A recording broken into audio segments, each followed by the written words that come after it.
here we have the Takara MP10 Eva in played with condition, and here is the KO MP10 Eva on the right here. First we're going to go through some differences. Takara head, the ears are very slightly different. See how the indentation is on the ears? If I bring the KO up,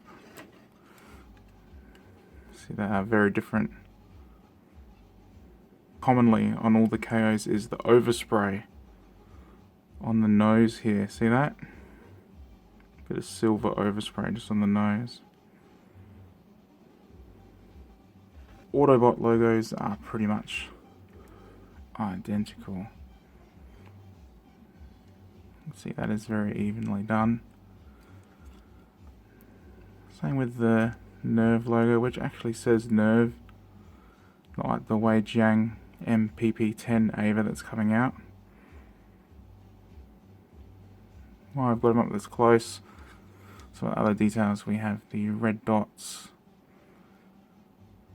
Seem alright on that side, but then when you get onto this side you see that they are not in the lines and they're a little bit sloppy into the black outlines there. Compare that with Takara with the dots.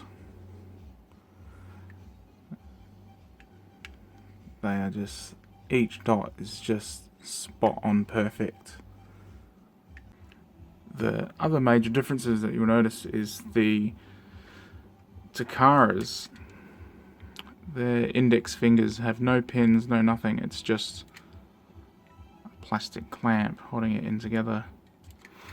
Whereas I think you'll find with nearly every KO out there, they have put a metal pin in the index finger. It hasn't made it any tighter, it's still a bit floppy, but you know, there's some sort of residue on it that I haven't been able to clean off. And also see, look at that, see all that? And the plastic itself is quite scratched up, like it's had there, you can see it all in this section, like it's had sandpaper go over it or something. Yeah, they see that? Same on both sides. KO is a much richer, glossier purple than the Takara. The Takara has a more milky finish.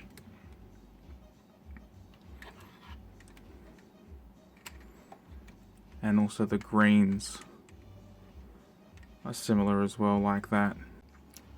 The articulation on this guy is almost exactly the same as you would expect. Thigh swivel isn't loose or too tight. Elbow, as you would expect. Wrist, pretty tight. Those fingers are alright, but the index finger is a little bit floppy despite that pin. Same with the other side. What we'll get into though is the shoulder joints here are incredibly tight. Listen to this. That's not healthy. That's like something out of a horror movie.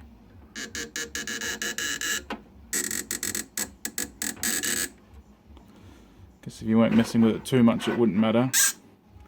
But the shoulder joint like that is smooth. It is just this joint in here. It's a similar story with the hips, with this joint going outwards.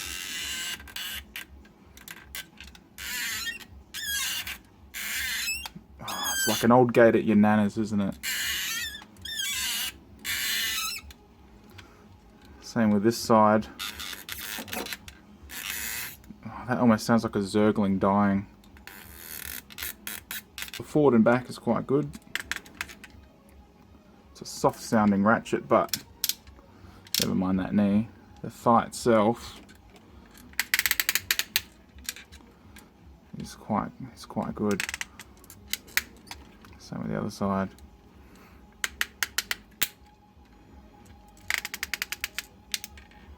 what you want. It's a good sound.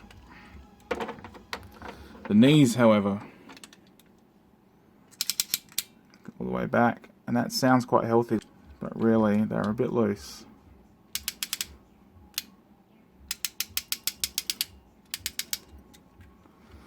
Hold it.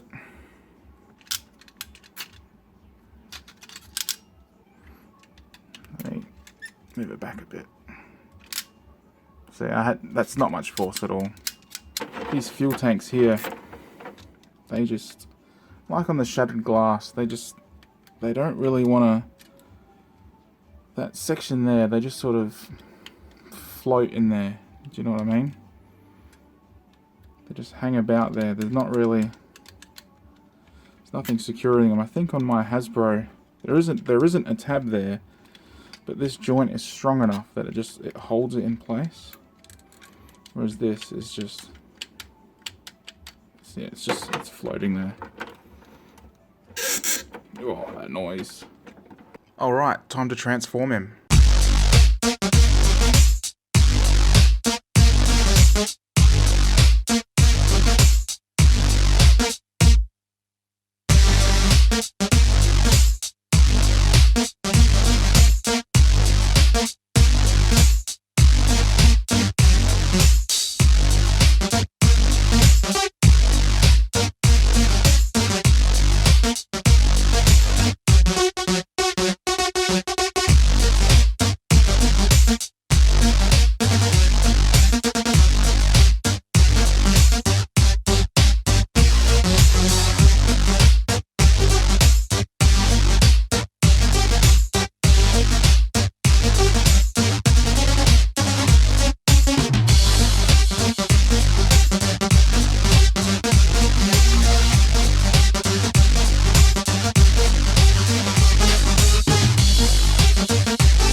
And there you have it. Now, I did have quite a bit of trouble transforming this guy. A lot of the joints are stiff that don't need to be, and since messing with it a couple of times, that toe is now unbelievably loose. Like with the shattered glass MP10, these fuel tanks just do not want to stay in. They just sort of sit there, as you can see.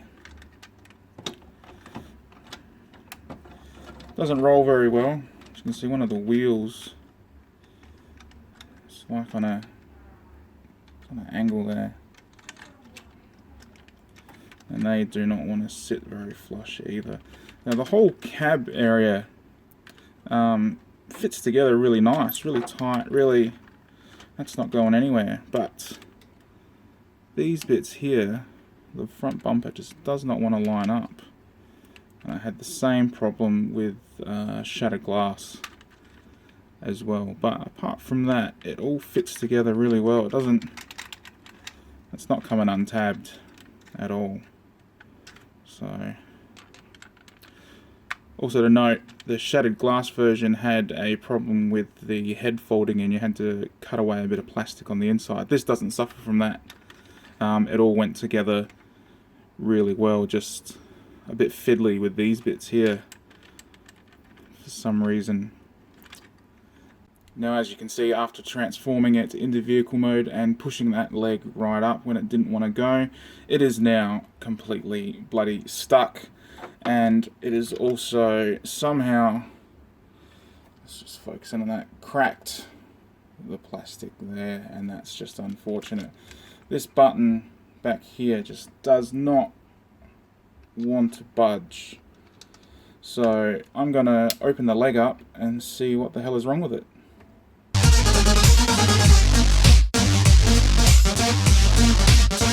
The problem is that this spring-loaded bit only goes in one way, and in the factory they have put it in the wrong way. You can see how one side is short, one side is long. That corresponds to the slot inside, so rotating that around and putting it in, you can see the button now goes all the way in. So that's very simple fix. And also a bonus while I'm here, oops, I can tighten that ankle joint. Goes in alright. Still does not want to come out. Fuck, there it is. So the question you're left asking yourself is, should I buy it? Well, for about $150 Australian, I think this is pretty good value. The Takara, just quickly looking on eBay, is between 400 and 800 delivered, which is quite out of a lot of people's price range. And it is pretty decent for a KO, but when buying KOs, you have to expect some shortcomings. Some of my joints were tight, some of my joints were floppy. I had that one leg defect, which I haven't really seen or heard about from anyone else yet. If you go check out Ben's Collectibles review, he had a pretty smooth transition on his.